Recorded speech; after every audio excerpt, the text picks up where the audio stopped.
먼저 하나님은 존재하는가라고 할 때 여러분, 하나님이 정말 우리 인간의 이성적으로 생각하고 따져볼 때 하나님이 존재하는가 존재하지 않는가라고 생각할 때 하나님이 존재한다는 것이 더 증거가 많겠습니까? 존재하지 않는다는 것이 증거가 훨씬 더 많겠습니까? 하나님은 존재한다라는 것이 유신론인데 유신론적 증거가 많은가? 아니면 하나님은 존재하지 않는다라는 무신론적 증거가 많은가? 아니면 판단을 미룬다, 알 수 없다라는 불가지론적인 세 가지 입장이 있습니다. 하나님에 대해서 이 세 가지 외에 다른 선택 사항이 있겠습니까? 없습니다. 사실은 이 세 가지 중에 하나인데 이 세 가지 중에 제일 답이 아닌 것, 제일 가능성이 낮은 것이 무엇일까요? 그것은 불가지론, 알 수 없다라는 겁니다. 왜냐하면 항상 어떤 문제의 답이 아리까리 애매모호한 것은 답이 아닙니다. 그러니까 진리의 문제는 어느 아이스크림이 맛있냐, 자기 입맛의 문제가 아니라 어느 열쇠가 내 집 문에 들어가는 열쇠고 비밀번호인가, 이 문제입니다. 그렇기 때문에 여기서는 하나님이 존재한다, 하나님이 존재하지 않는다, 이 둘 중에 어느 것이 우리가 믿을 만한 근거가 더 많은가, 이걸 따져봐야 한다는 겁니다.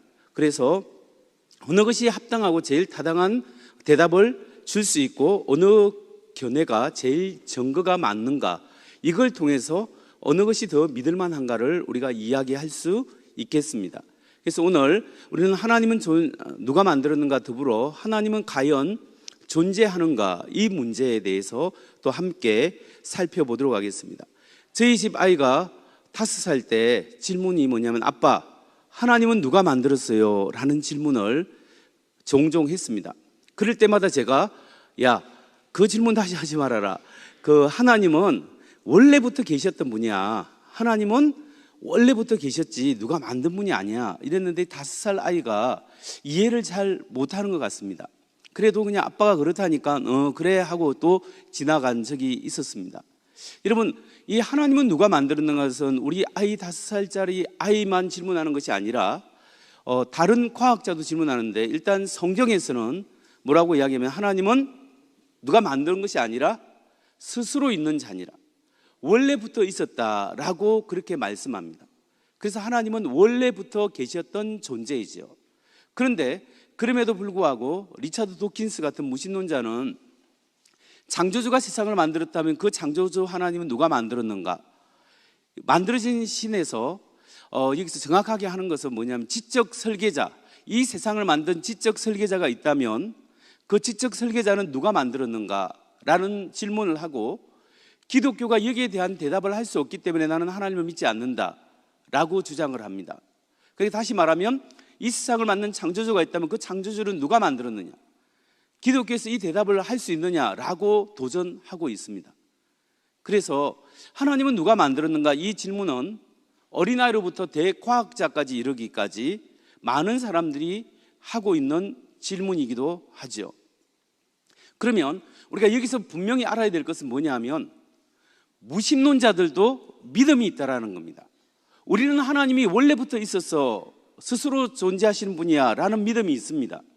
그러면 하나님을 믿지 않는 무신론자들은 믿음이 없을까요? 무신론자들은 어떤 믿음이 있느냐? 우주는 원래부터 있었어. 우주는 누가 만들었어? 아니야, 우주를 만드는 게 아니라 원래부터 있었어 라고 대답을 하는 거예요. 이게 철학적으로는 자연주의, 이 세상에 물질만 있고 there was, 물질만 있고 there is, 물질만 있을 것이다 there will be, 물질주의 유물론적 세계관인데요, 이 세계 사고의, 이 철학적 사고의 근거에서 무신론자들은 우주는 원래부터 있었다, 우주는 시작도 없고 끝도 없고 영원하다 라고 주장을 합니다. 그렇다면 이것은 말이 되는가? 이것은 과연 말이 되는가를 우리도 생각해 봐야 됩니다. 하나님이 스스로 존재한다, 하나님이 원래부터 있었다, 이게 말이 되느냐고 묻는 사람이 있다면, 그러면 우주가 원래부터 있었는가, 요거는 말이 되는가, 우리가 한번 따져보자라는 거죠. 그래서 누가 맞을까?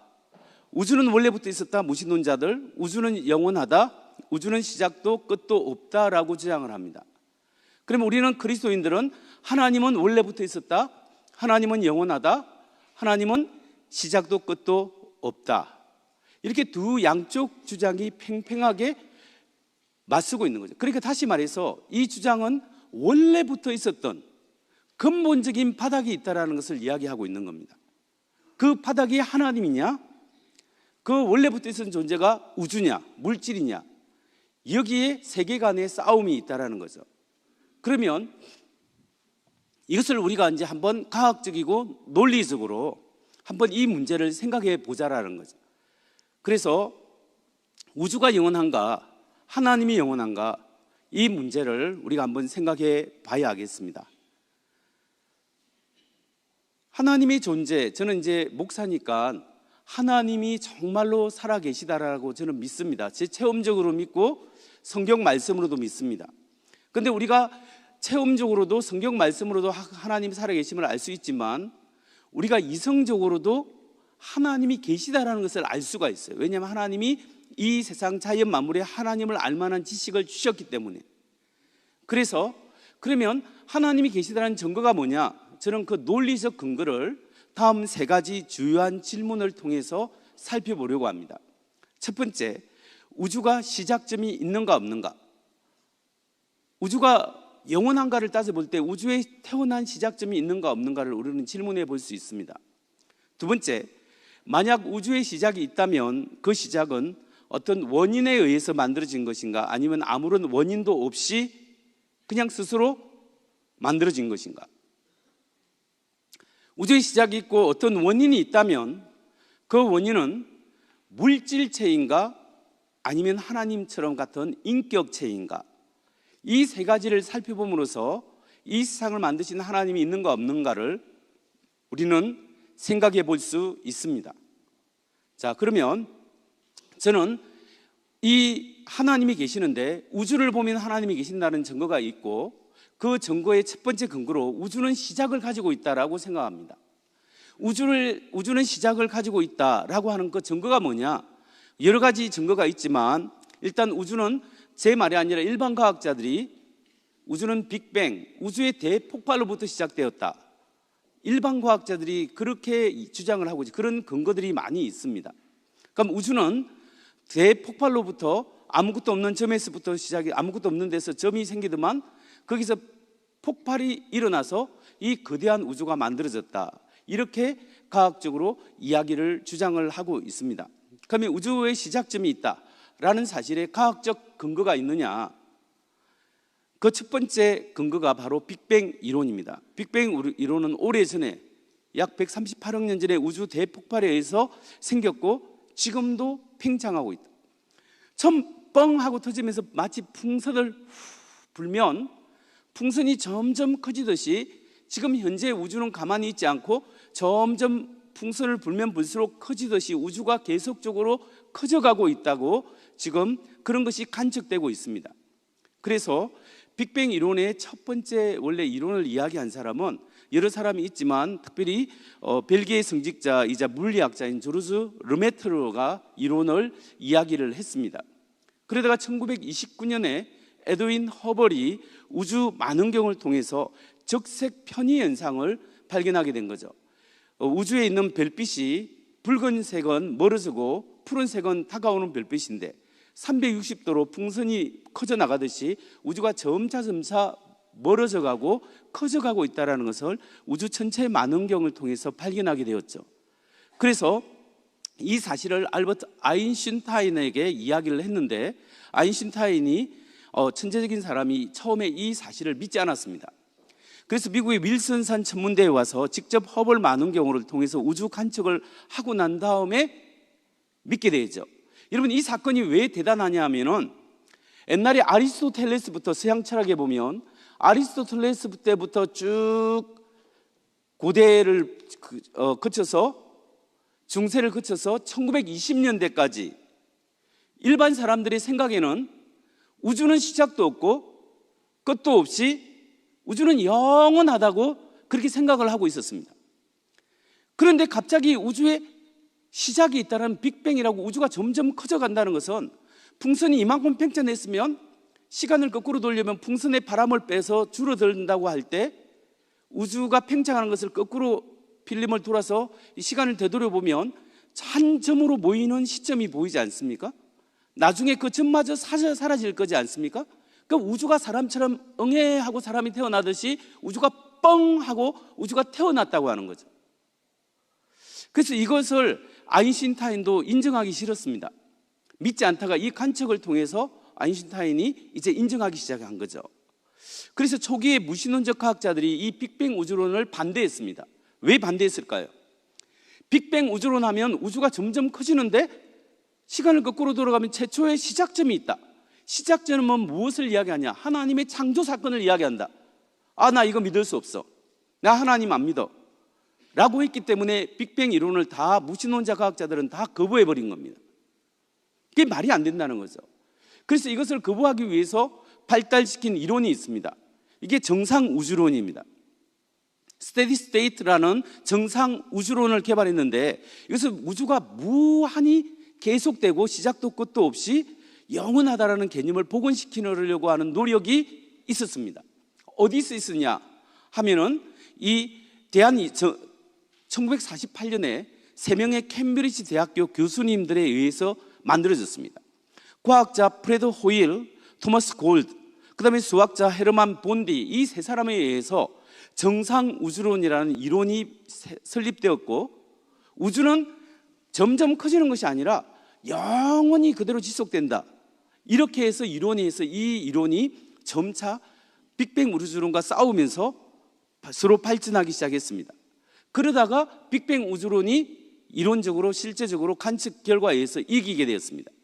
그런데 이 프레드 호일 정상 우주론을 만들어낸 이 사람이 하는 말이 뭐냐면 빅뱅 이론의 명백한 유신론적 함의를 회피하기 위하여 정상 우주 모델을 제안했다.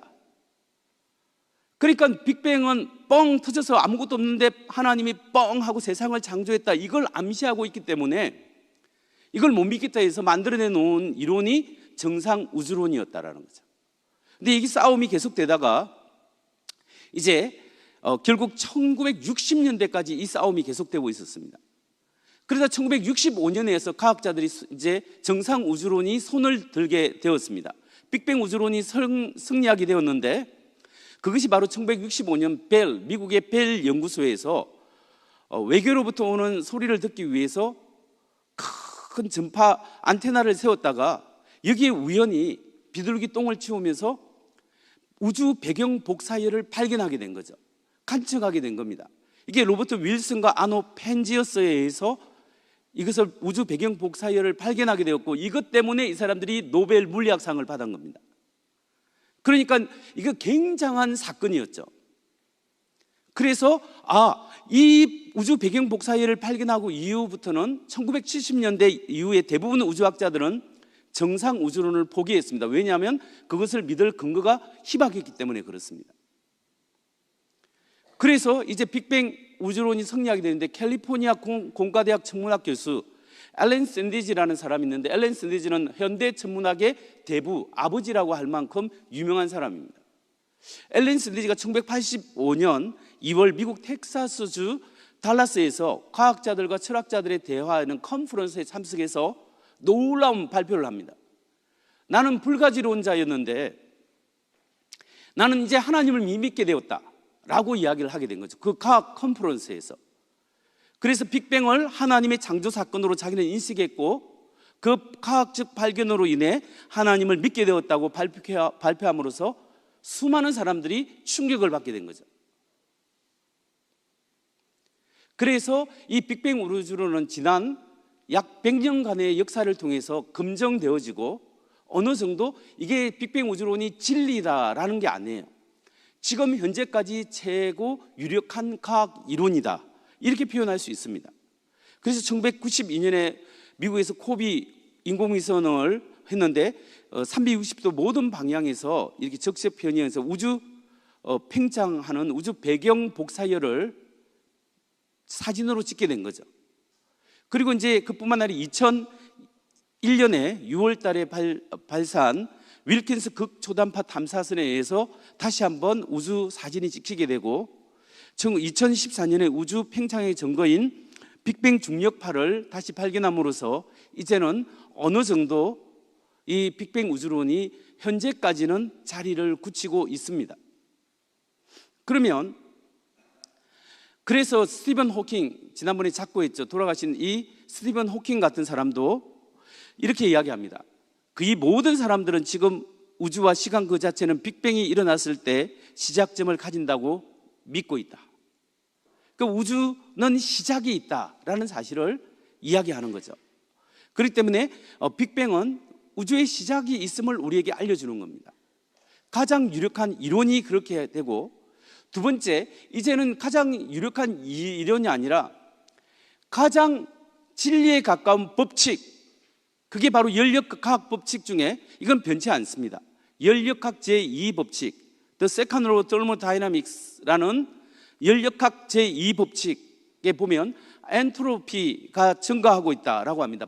사용 불가능한 에너지, 사용 불가능한 에너지가 우주에 증가하고 있는 것을 통해서 우주는 시작점이 있다라고 주장을 합니다.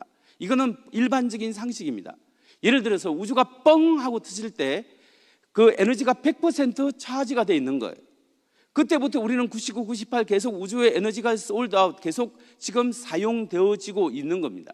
예를 들어서 여기에 지금 오신 컨퍼런스 오신 분 중에 서울에서 와서 우리 청주로 왔다가 오늘 컨퍼런스 마치면 부산으로 갔다가 전라도 강주로 갔다가 또 다시 서울로 올라간다면 여러분의 차에 기름, 가스를 채워 넣었다고 할 때 계속 그 가스가 그대로 풀 상태에 머물고 있습니까? 점점 줄어들겠죠. 거리를 운행함에 따라 점점 줄어드는 것처럼 우주가 시작할 때 100% 에너지가 있었는데 지금 점점 줄어들고 있는 거예요.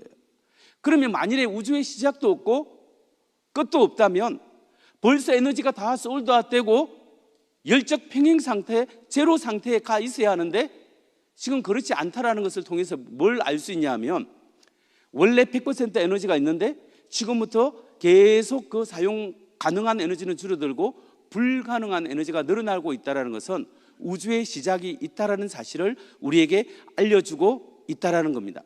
그렇기 때문에 폴 데이비스라는 물리학 물리학자는 연력학 제2법칙과 관련해서 이렇게 이야기합니다. 뭐라고 이야기하냐면 이 우주는 영원히 존재할 수 없다. 우리는 유한한 시간 전에 절대적 시작이 있어야만 한다는 것을 알고 있다.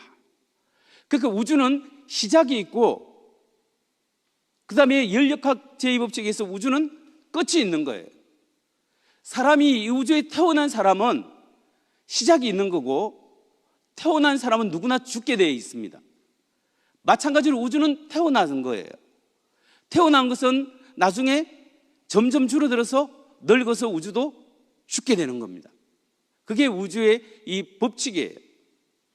그런 의미에서 우주의 시작점이 현재 우주가 시간을 거꾸로 돌려보면 점점 줄어들어서 결국 시작점이 있는 것처럼 결국 우주는 영원하지 않다라는 것을 우리가 알 수 있는 겁니다.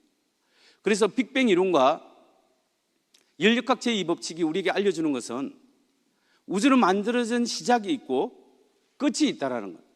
저는 지금 과학적 이야기만 했는데 철학적 근거를 이야기할 수 있지만 시간 계산 그것은 빼놓고 이 과학적인 이론만 가지고도 우주의 시작이 있다는 것은 그렇게 어렵지 않게 알 수 있습니다. 그리고 따라서 우주는 원래부터 존재하지 않았다고 우리가 알 수 있는 거죠.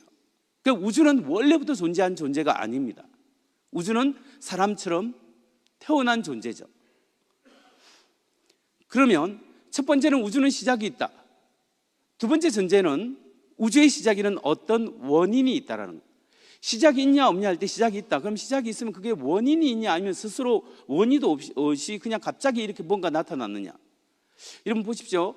윌리엄 레인 크레이거 교수가 하는 논리적 방법 중에 첫 번째는 무엇이든지 존재하기를 시작하는 것은 그 존재의 원인을 가진다. 존재하기를 시작한 것은 태어난 것 말입니다. 사람은 태어났으면 내가 나를 만들어낼 수 없고 내 부모가 나를 만드는 겁니다. 마찬가지로 우주가 태어났으니까 우주가 우주 스스로를 만들어낼 수 없고 우주가 아닌 다른 원인에 의해서 만들어내야 되는 거죠. 그 우주는 존재하기를 시작했습니다. 그렇기 때문에 우주는 존재의 원인을 가집니다. 그렇지 않겠습니까?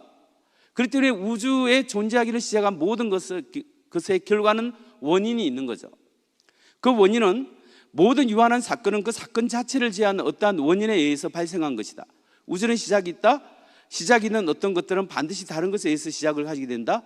그렇기 때문에 우주는 그 자체를 제외한 어떤 다른 것에 의해서 시작을 가지게 됩니다. 예를 들어서 여기 강대상이라고 생각하면 이 강대상이 여기에 있는데 이것은 스스로가 스스로를 만들어낸 것이 아니라 이것이 아닌 다른 무언가에 의해서 이것이 만들어진다는 거죠. 왜냐하면 이것은 만들어졌기 때문에, 시작이 있기 때문에. 마찬가지로 나도 시작이 있기 때문에 내가 나를 만든 것이 아니라 내 부모가 나를 만드신 거예요. 그러면 우주도 시작이 있고 끝이 있는데, 시작이 있는 것은 우주가 우주를 만들어낼 수 있는 것이 아니라 우주 외에 어떤 다른 원인에 의해서 우주가 만들어지게 된다는 것이 논리적으로 합당한 이야기라는 겁니다. 그렇다면 우리가 여기까지 우주는 시작이 있다, 시작에는 어떤 원인이 있다. 그럼 원인은 어떤 인격체인가 물질인가? 이게 대해서 우리가 생각해 볼 수 있습니다. 그러면 저는 우주의 시작을 일으킨 원인은 어떤 인격체이다라고 주장을 합니다. 그 근거가 뭡니까 하면 철학적 증거가 있고 과학적 증거가 있습니다. 그럼 철학적인 것으로 먼저 생각을 해보면 우주의 시작은 인격체에 의해서 만들어졌다. 그러면 여러분, 만일에 우주를 만든 이 강대상이 우주입니다. 그러면 이 강대상을 만든 어떤 존재가, 어떤 원인이 물질이라고 생각해 보십시오. 어떤 A라는 물질이 이 우주를 만들었습니다. 그럼 여러분이 할 수 있는 질문이 무엇일까요? A라는 그럼 원인은 누가 만들었냐? 그러면 또 다시 질문을 하게 되죠. B라는 어떤 물질이 만들었다. 그럼 B는 누가 만들었는데? C는 누가 만들었는데? D, E, F, G, H, I, J, K, L, M, N, O, P 쭉 끝없이 만들어진 것은 사건이에요. 태어난 것도 사건이에요. 만들어진 사건이 끝없이 과거로 가게 됩니다. 그러면 시작도 끝없이 과거로 가고 끝없이 미래로 가게 된다면 현재 사건이, 시작이 없으면 현재 사건이 오는 것이 논리적으로 불가능하게 되는 거예요. 그러니까 반드시 처음 시작이 있어야 이게 현재 사건이 오기 때문에 끝없이 과거로 가는 것을, 이걸 논리적으로 말이 안 된다는 것을 리그레스라고 합니다. 그래서 논리적으로 이것은 답이 없다, 말이 안 된다는 거죠. 끝없이 과거로 가는 사건은 철학적으로 불가능한 거죠. 무한히 과거로도 가고 무한히 미래로도 간다. 그러면 현재가 계속 벌어지기 때문에 현재란 결코 있을 수가 없는 겁니다. 당연히 우리가 어떤 시간, 우주의 시간은 사건들의 연속입니다. 최초 사건, B 사건, C 사건, D 사건, 현재 사건이 오는 겁니다. 그러니까 여러분, 내가 지금 여기에 있는 것은 우리 부모님이 결혼을 하고 아이를 낳고 유아기를 거치고 초등학교, 중학교, 고등학교, 대학교 그 청장년의 시기를 거쳐 가서 여기까지 오는 거죠. 마찬가지로 우주도 어떤 태어난 사건이 없으면 현재의 사건이 올 수가 없는 겁니다. 그런 의미에서 만일에 어떤 물질이 뭘 만들었다면 답이 없다라는 사실입니다. 그런 의미에서 물질이 아닌 비물질적인 그 무언가가 이 복잡한 우주 안에 있는 생각하는 사람, 도덕성이 있는 존재, 이런 존재를 지성적이고 의지적이고 감정적이고 도덕적인 존재를 만들어낼 수 있는 원인, 그 원인은 반드시 우리가 인격체이기 때문에 우리보다 더 큰 머리가 좋고 더 큰 인격체인 어떤 존재가 있어야 된다는 사실입니다. 그래서 필연적으로 이런 인격적인 창조주가 필요하다. 그렇기 때문에 또 하나 과학적인 증거가 있다면, 여러분, 우주의 최초의 우주를 만든 어떤 원인이 물질이라고 볼 수 없는 또 하나의 이유가 있습니다. 그 이유가 무엇일까요? 그것은 제 말이 아니라 현재 많은 과학자들이 하는 말이, 뻥하고 빅뱅, 조그만 점에서부터 뻥하고 터져서 대우주가 생길 때 우주는 점보다 작은 아무것도 없는 데서 나왔다고 이야기합니다. 관측이 가능하지가 않습니다. 그렇지만 일단 논리적으로 쭉 필름을 거꾸로 돌리면 풍선이 점점 작아져서 점에 이르는 지점까지 이르고 점마저 사라지는 무로부터 우주가 나왔다고 이렇게 과학자들은 주장을 하는 거죠. 우주의 최초 시점에는 문자 그대로 아무것도 없었습니다. 그럼 목사님, 원자도 없었습니다? 없었습니까? 원자도 없었습니다. 전자도 없었습니까? 중성자도 없었습니까? 양성자도 없었습니까? 아무런 그 다 물질이면 아무런 물질과 에너지가 없었다라는 거예요. 아무것도 없었는데 이 대우주가 나왔다는 것은 뭔가가 이상하지 않습니까? 최초 시작에는 우주의 시간을 거꾸로 돌아보면 점점 줄어들고 대폭발의 시점이 있는데 그 폭발 시점마저도 사라지는 아무것도 없는 지점이 나온다는 거죠. 그래서 이게 존 베로워 프랭크 티플러가 쓴 책에 보면 바로 이 특이점에서 공간과 특이점은 시작점을 말합니다. 싱귤래리티라고 하는데 공간과 시간이 존재하여 나왔다. 이 특이점 이전에는 문자적으로 아무것도 존재하지 않았다. 따라서 만약 우주가 그러한 특이점에서 기원하였다면 우리는 진실로 무로부터의 창조를 가진다. 여러분, 현대 천문학에서 가장 앞선 유명하고 권위 있는 학자가 누구냐면 알렉산더 빌링켄입니다. 알렉산더 빌링켄이라고 쳐보면 현대 천문학 우주학에서 굉장히 권위자입니다. 이 사람이 우주는 문자 그대로 아무것도 없는 무에서 태어났다라고 주장합니다. 무는 무일 뿐입니다. 공간도 없고 시간도 존재하지 않는 정말 아무것도 없는 상태, 그 상태에서 우주가 나왔다고 알렉산더 빌링켄은 지금도 주장을 하고 있습니다. 폴 데이비스도 우주는 시간도 공간도 없는 무로부터 창조되었으며 우주 창조 이전에는 아무 물질도 없었다. 우주 창조 이전에는 아무런 이 폴 데이비스는 크리스찬이 아니에요.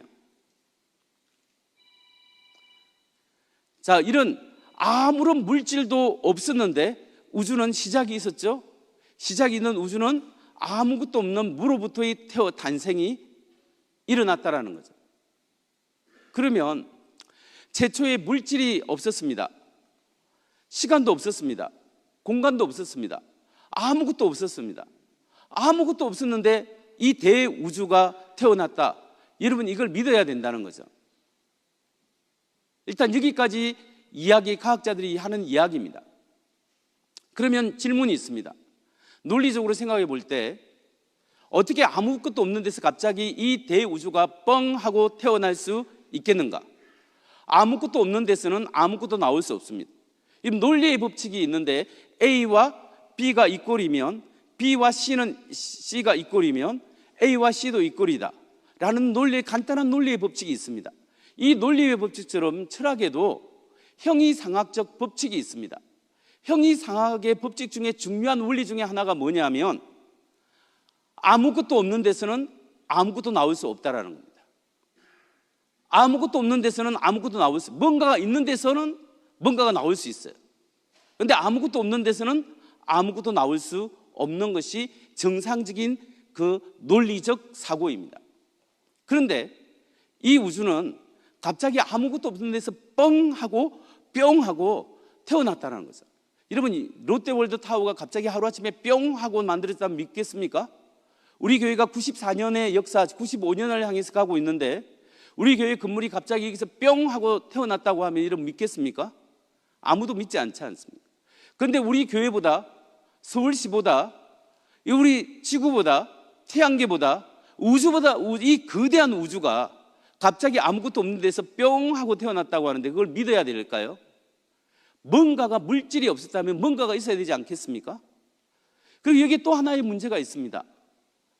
우주가 뻥 하고 시작할 때 무질서하게 시작된 게 아니라 처음부터 굉장히 정교하게 모든 것이 잘 들어맞도록 정교하게 미세 조정이 되어 있다는 거예요. 우주의 기본적인 힘이 강한 힘, 양력, 약한 힘, 중력, 전자기력, 이 네 가지 힘뿐만 아니라 20몇 가지의 기본적인 변치 않는 우주의 상수들이 있는데 우주가 처음 시작될 때마다 그게 정교하게 조율되어 있다는 거예요. 어떤 학자들은 이 우주에 있는 중력을 약 1인치, 2.5cm만 커지게 하거나 작아지게 한다면 이 우주의 생명체가 이렇게 살 수가 없을 것이다 라고 이야기합니다. 그러니까 여기서 제가 이 포인트를 갖고 있는데 이걸 가지고 중심을 잡기 위해서 막 손을 올리고 막 이렇게 하는데 이것보다 훨씬 더 정교하게, 아주 말할 수 없이 정교하게 모든 힘이 정확하게 조율되어 있어야 지금 이렇게 생명체가 살 수 있다라는 거죠. 그러면 어떻게 이런 정교한 법칙이 나올 수 있을까? 강한 핵력이나 전자기력을 지배하는 법칙들은 조금이라도 건드리면 우리가 존재할 가능성은 사라진다. 스티븐 호킹의 위대한 설계의 책에 나옵니다. 우리의 우주와 그곳의 법칙들은 우리를 지탱하기 위하여 맞춤형으로 설계된 것처럼 보인다. 우리가 존재하려면 그 설계를 변경할 여지는 거의 없는 듯하다. 여기에 우주 상수를 조정할 수 없을 뿐만 아니라 이걸 변경시키면 이게 우리가 살 수가 없는 것이 된다는 거죠. 우주는 우리 인간이 살 수 있도록 아주 알맞게 이렇게 조율되어 있는 그런 상태로 지금 처음부터 뻥 할 때, 시작할 때부터 그렇게 되어 있다는 거죠. 이게 파인 튜닝이라고 하는데 너무나 이 과학자들이 지금까지 밝힐 수도 없고 그 원인을 알 수 없는 놀라운 일이죠. 폴 데이비스, 중력이 그렇게 정확한 정확도를 가진 알맞은 숫자인 것은 우주론에 있어서 가장 신비한 일 중에 하나이다. 그러니까 어떻게 빅뱅 때부터 우주의 모든 상수들이 정교하게 이렇게 조정되어 있을 수 있는가? 어떻게 이 우주의 질서가 조율되어 있고 미세한 조정이 되어 있고 DNA 정보가 있고 인간의 의식과 이성, 이것도 물질적인 존재가 아니거든요. 빅뱅에서 우주가 어떻게 커져갔는가는 다 밝혀져 있어요. 어느 정도 과학적으로 밝히고 있습니다. 그런데 어떻게 해서 물질에서 인간의 이성과 생각하는 것이 나왔었는가, 여기에 고절 관계는 아직도 아무도 몰라요. 그리고 인간 속에 있는 객관적 도덕성은 어떻게 이것이 만들어졌는가, 그 누구도 이것을 알 수 없는 거죠. 이런 것들은 어떻게 처음부터 이렇게 질서와 도덕성과 이성과 이런 것들이 만들어져 나왔을까? 여러분, 지구, 제가 우리 학생들한테 자주 하는 말인데 지구가 자전을 하잖아요. 지구가 한 바퀴 싹 도는데 1초에 얼마나 빨리 돌까요? 대략 자전하는데 447m를 간다고 합니다. 447m 찰칵하는데 1초에. 그럼 지구가 태양을 중심으로 공전을 합니다. 그럼 태양 중심으로 날아가는데 1초에 어느 정도 갑니까?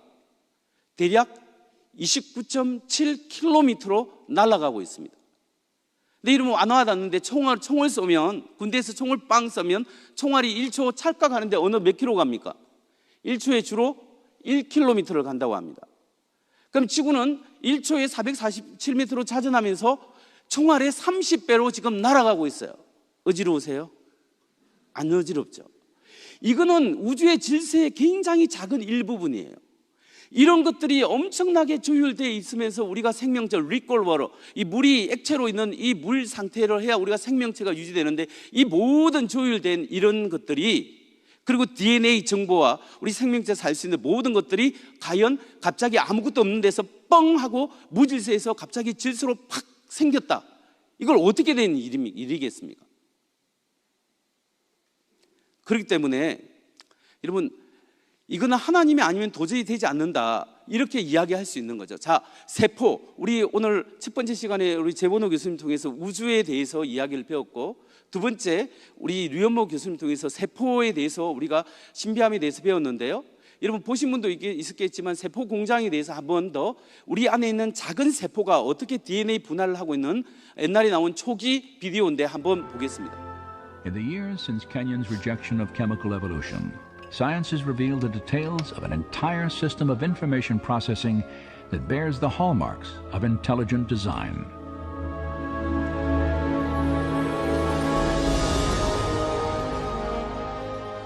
With computer animation, we can enter the cell to view this remarkable system at work. 굉장한 시스템 안으로, 세포 핵 안으로 들어갑니다.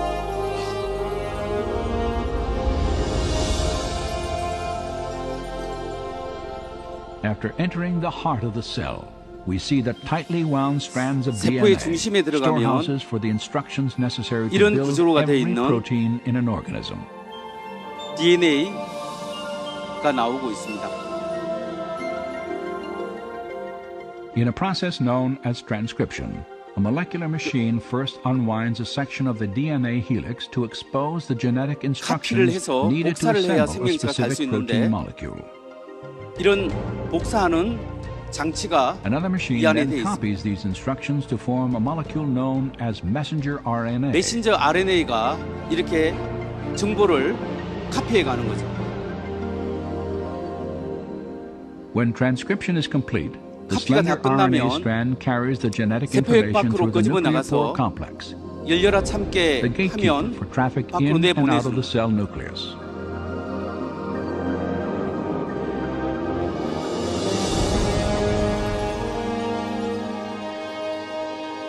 밖으로 The 나가면 messenger RNA strand is directed to a two-part molecular factory 두 파트로 called 되어 a 있는 ribosome. After 라바솜이라는 attaching 곳으로 itself 들어가서 securely, the process of translation begins. 이제 카피하는 과정이 시작됩니다.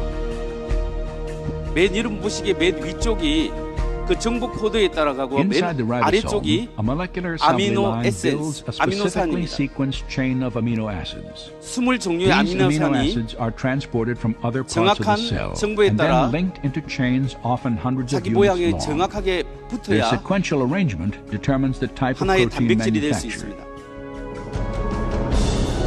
최소한 한 150개의 저런 길이로 붙어야 하나의 작은 단백질이 될 수 있습니다. When the chain is finished, 이렇게 it is 체인지가 moved from the 끝나면 ribosome to a barrel-shaped machine that helps fold it into the precise 이걸 shape critical to its 3차원적으로 function. 모양을 갖추고 접는 3차원적으로 쉐입을 갖추어야 단백질이 될 수 마치 건물에 기둥이 있고 창문이 있듯이 위에 지붕이 있듯이 하나하나 제자리에 3차원적으로 붙어야 됩니다.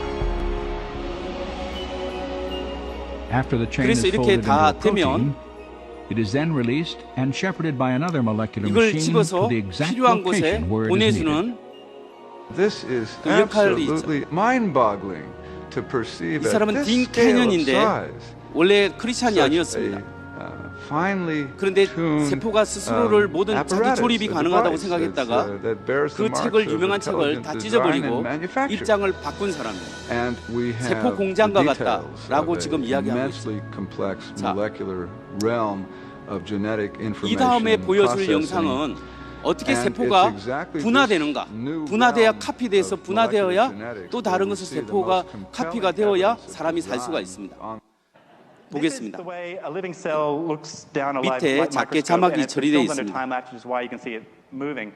The nuclear envelope breaks down. These sausage-shaped things are the chromosomes, and we'll focus on them. They go through this very striking motion that is focused on these little red spots. When the cell feels it's ready to go, it rips apart the chromosome. One set 세포가 of DNA 쪼개지고 goes to 있죠. one side, the other side gets the other set of DNA, identical copies of DNA, 똑같은 DNA and then the 복사가 cell 되고 splits 있습니다. down the middle. And again, you have billions of cells undergoing 이렇게 this process 카피가 right now 됩니다. inside of you. Now we're going to rewind and just focus on the 이걸 다시 chromosome 되돌려 봅니다. and look at its structure and describe it. So again, here we are at that equator moment. The chromosomes line up, and if we isolate just one chromosome, we're going to pull it out and have a 자세히 look at its 보십시오. structure. So this is one of the biggest molecular structures that you have, in, at least as far as we've discovered so far, inside of us.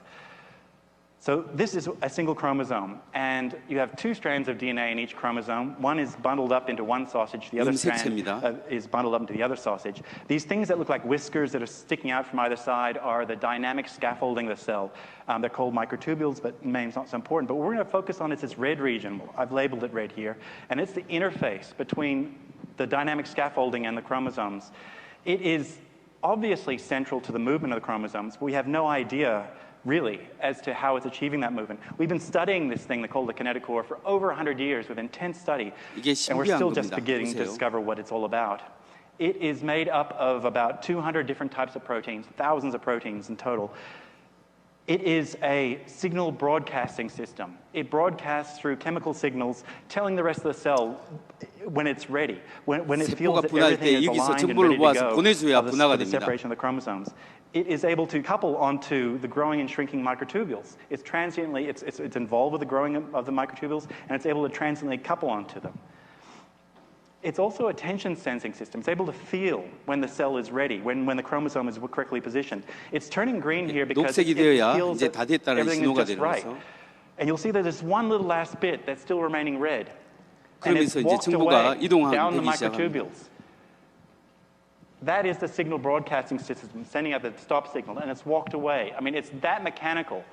It's molecular clockwork. This is how you work 작은 at the molecular scale. 단백질들이 So, with a little bit 분자들이 of molecular eye candy, 이렇게 we've 정보를 got 가지고 실어 kineses, which are 날라서 the orange ones. They're little molecular courier 기어다니면서 molecules walking one way. And here 기계처럼 are the 일을 하고 dyneins. They're 있죠. carrying that broadcasting system, and they've got their long legs so they can step around obstacles and so on. So again, this is all derived accurately from the 일반 science. 과학 The problem is we 이야기입니다, can't 이게 show it to 지금. you any other way. 이거는 전자현미경으로 여러분 보시기에 왼쪽은 애니메이션이고 오른쪽은 전자현미경으로 아주 느리게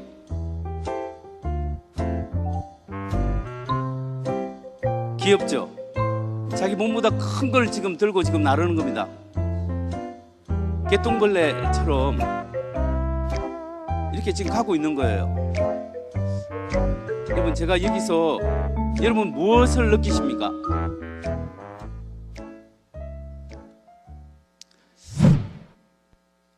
여기 세포가 분화하려고 하면요, 제 주먹만 한 게 세포 핵이라고 생각하면, 세핵 하나의 핵 제일 중심부라고 하면 단 세포 하나에 제일 바깥이 거리가 실제로 제 이 주먹만 한 이 크기가 세포 핵의 그거라면, 실제로 세포의 제일 끝, 하나의 세포의 제일 동그란 세포의 제일 끝이 어느 정도 될까요?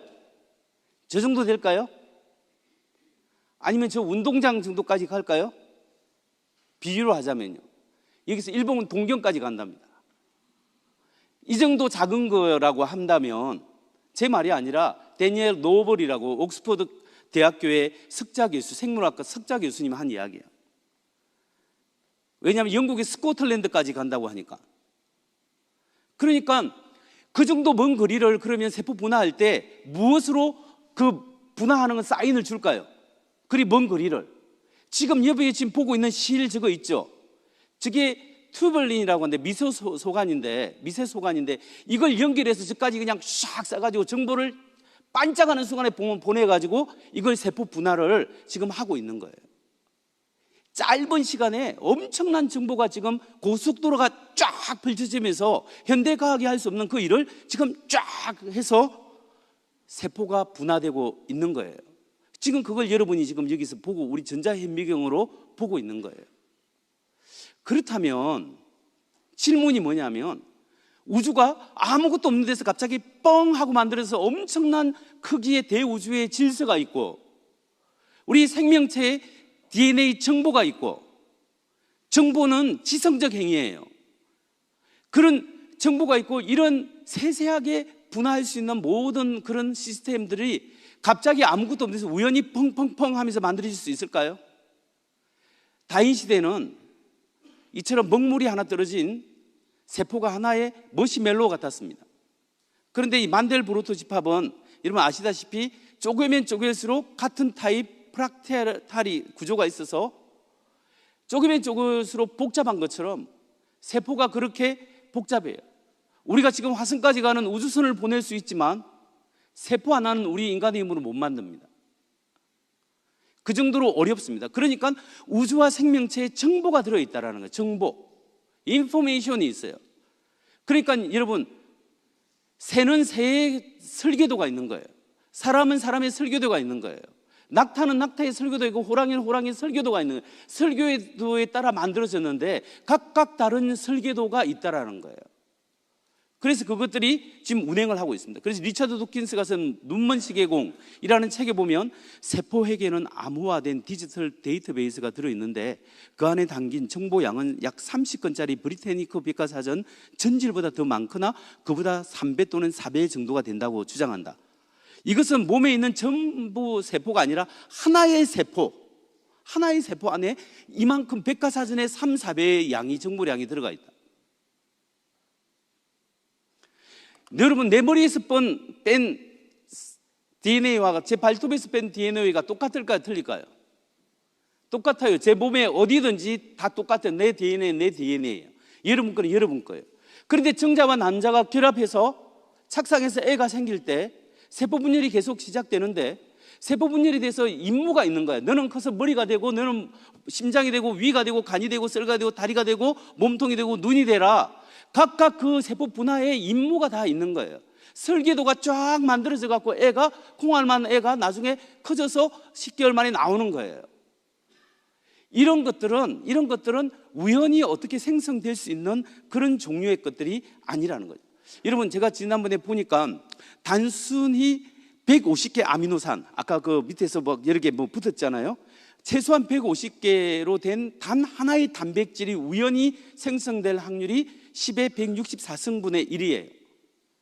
근데 근데 단백질이 한 250개 정도는 있어야 생명체로 볼 수 있는데, 한 250개로 된 단순한 생명체가 우연히 생길 수 있는 확률은 10의 4만 1000성분의 1이에요. 이건 안 와닿는데, 10의 수학에서 10의 마이너스 50성분의 1을 일어날 수 없는 사건이라고 단정합니다.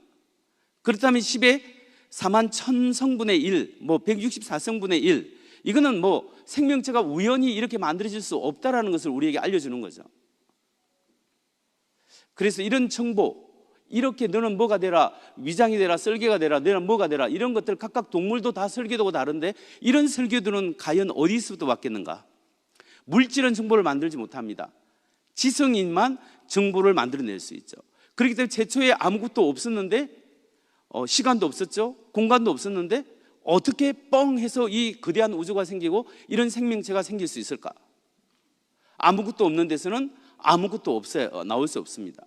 그러면 뭔가가 있어야 되죠. 그 뭔가는 지성을 가진 인격체인 하나님이 돼요. 왜냐하면 물질은 답이 안 돼요. 물질이 없었다니까. 시간도 없었고 공간도 없었고 아무런 변화도 없었습니다.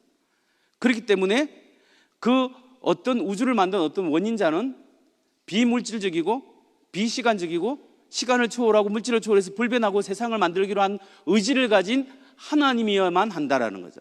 바로 이런 특성을 가진 존재가 누구냐? 바로 그게 지성적이고 인격적인 창조주다. 그래서 성경은 이런 하나님이 세상을 만드셨다라고 이야기합니다. 여러분, 하나님이 우주를 만드셨다라는 것이 훨씬 말이 되는 거예요. 우주는 시작점을 가지고 있고 시작은 어떤 원인을 가지고 있고 그 원인은 어떤 인격체에 의해서 만들어졌다고 믿는 것이 훨씬 더 합당하다라는 겁니다. 그래서 무신론자 주장, 우주는 원래 있었다? 아니죠. 우주는 영원하다? 아니죠. 우주는 시작도 끝도 없다? 아니죠. 하나님은, 그럼 우주를 만든 어떤 비물질적인 인격체인 하나님은 필연적으로 있어야 한다는 거죠. 그래야 이 복잡한 우주가 설명되어질 수 있다는 겁니다. 그러니까 모세에게 나는 스스로 있는 자니다, 이 말씀이 정말 합당한 거예요. 창세기 1장 1절, 태초에 하나님이 천지를 창조하시니라. 골로새 1장 16절 17절, 만물이 그에게 창조되되 하늘과 땅에 보이는 것들과 보이지 않는 것들과 만물이 다 그로 말미암고 그를 위하여 창조되었고 또한 그가 만물보다 먼저 계시고 만물이 그 안에 함께 섰느니라. 로마서 1장 20절, 창세로부터 그의 보이지 아니하는 것들 곧 그의 영원하신 능력과 신성이 그가 만드신 만물에 분명히 보여 알려졌나니 그러므로 그들이 핑계하지 못할지니라. 우주 만물 속에 하나님의 능력이 이미 드러나 있기 때문에 우리가 핑계할 수 없다라고 말씀하고 있는 겁니다. 그 하나님이, 그 인격적인 하나님이 좋은 건 뭐냐면 우리를 사랑하신다는 거예요. 그 하나님이 폭력적이라면 얼마나 비참하겠습니까? 그 하나님이 사랑에 대해 어느 정도 사랑 아니면 우리를 위하여 목숨 바쳐 사랑할 만큼 사랑하시는 분이, 정말 그런 분이 계십니다. 결론적으로 말씀드리면 우리가 하나님은 누가 만든 존재가 아니라 이 세상에 하나님은 원래부터 계셨던 분이고 그 하나님에 의해서 세상을 만들어졌는데 그 하나님은 사랑이십니다. 그 하나님을 만나고 깊이 하나님의 은혜와 사랑을 경험하는 여러분 되시기 바랍니다. 감사합니다.